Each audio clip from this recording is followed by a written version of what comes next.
Alléluia, Papa Lévy. Oui, alléluia, devancier Christian. Quoi de neuf aujourd'hui?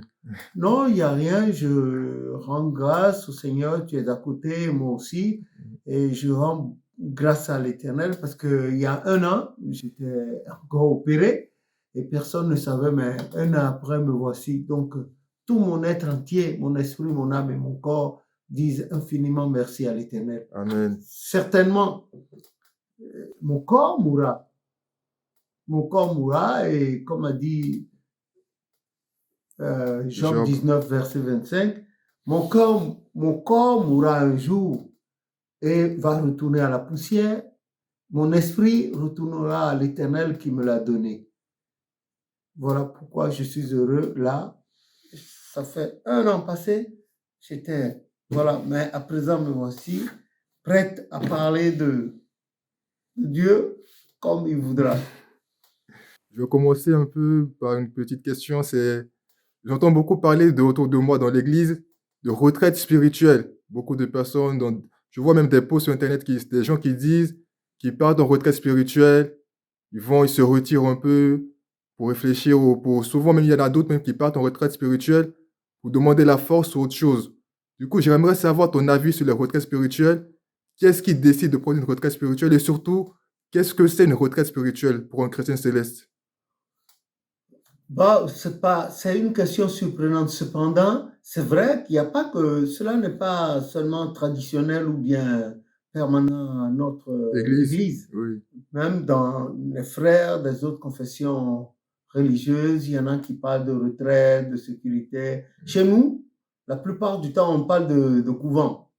D'autres disent sécurité, d'autres disent sous-tente. Et ça, il faut voir Ésaïe 26 à partir du verset 20 pour se l'expliquer. Mais il est toujours bon de se retirer, de se rétracter, se retirer de temps en temps du monde.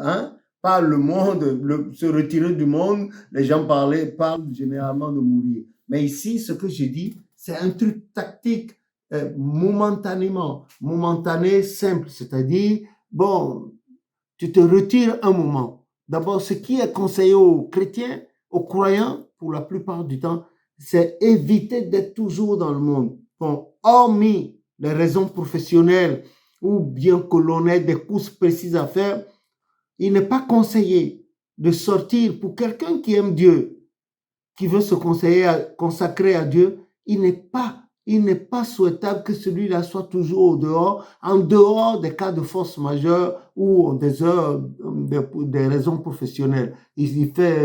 Il lèche les vitrines, il va les mains dans la poche, il sifflote, il parcourt les rues, il va de bar en bar, café en café, salle de cinéma, théâtre, cinéma. Non. Nous n'avons rien à apprendre de tout cela là, parce que nous-mêmes, selon Descartes, nous sommes des personas, nous sommes des acteurs, et ce monde-là, c'est une scène, et chacun a son rôle à jouer. Commençons déjà par le rôle familial, c'est-à-dire le père, le pater familia, la mater familia, ou bien le chef de la paroisse, ou bien un fidèle de l'église, etc. Un bon citoyen, il n'a rien à faire dans les rues, non.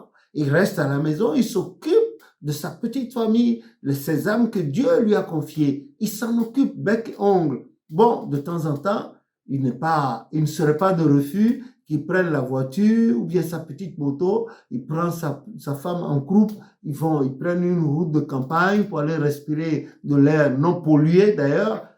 Il rentre à la maison ou bien il prend sa voiture et il prend le chemin de la campagne, pas de la ville, avec sa petite famille, son épouse, les enfants, il se promène.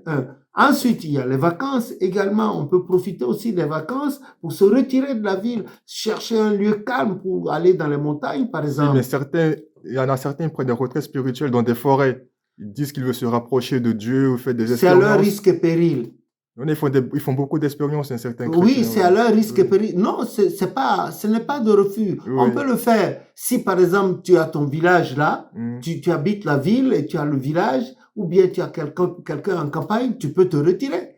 Tu te retires et tu te retires tout à fait cessant des activités de la vie. Une fois là-bas, c'est vrai, tu manges comme tu peux jeûner. En tout cas, c'est toi seul qui donne les allures que tu veux à cette espèce de retraite. Et puis, parfois aussi, tu peux ne pas quitter la ville et être en retraite chez toi. Tu ne Ok. sors pas, tu ne sors pas. Si tu es dans une cité, par exemple, dans une banlieue, bien sûr, tu peux te retirer un jour, il y a les parcs. Hein? Nous sommes dans un pays où il y a assez de parcs. Et tu te retires, tu vas là, très tôt le matin, tu rentres le soir. Tu profites de tes jours de RTTP, de tes heures de RTT, des jours de congé, ou bien, et tu vas, tu t'en vas. Et le soir, tu rentres, tu pars très tôt, avant le lever du soleil, et tu rentres après le coucher du soleil, ni vu ni connu. Et tu rentres chez toi, tu peux aller avec ta femme, si les enfants sont grands aussi, s'ils veulent venir avec vous, vous y allez, si ta femme est prête, bon, allez, elle va avec toi, vous passez le temps, vous êtes là-bas, hein, avec une petite tente ou bien un tapis, et vous priez tout le temps.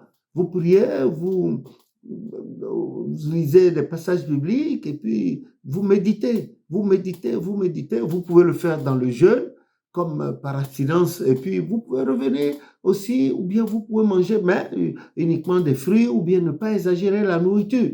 Voilà. Sinon que le bon jeûne, comme a dit Ésaïe 58, c'est cesser toutes les mascarades, les injures, tout ça. Bon, vous vous rappelez la dernière fois, c'est vrai, on était en train de jeûner, et puis subitement, j'ai été tenté, et j'ai failli céder. Il y a des idées, quelqu'un qui a fait, etc. Vous avez vu? Alors, je me suis excusé publiquement et le Seigneur m'a pardonné, j'ai repris. La retraite, elle peut être faite chez soi. La retraite aussi peut être, même sans que tu ailles quelque part, c'est dans ton cœur.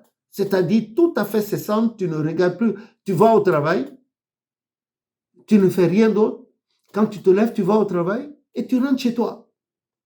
Tu n'as pas de course à faire, ta femme s'en charge. Parce qu'il faut tout discuter avec sa femme. Il faut tout arrêter avec la femme. Si la femme consent à ce que pendant ce temps, elle va s'occuper des courses, tout ça, là, elle s'en occupe. Voilà, elle s'en occupe et toi, tu fais juste d'aller au travail et de rentrer. Et quand tu rentres, tu sais ce que tu fais, tu te retires dans la chambre et tu pries. Après, quand elle est libre, elle te rejoint. Avec les enfants, vous continuez. Voilà. Il est bon, il ne faut pas attendre d'avoir des problèmes avant de se retirer. Non, il faut être toujours en contact avec l'Éternel. Ce n'est pas forcément quand on a des problèmes qu'on doit se retirer.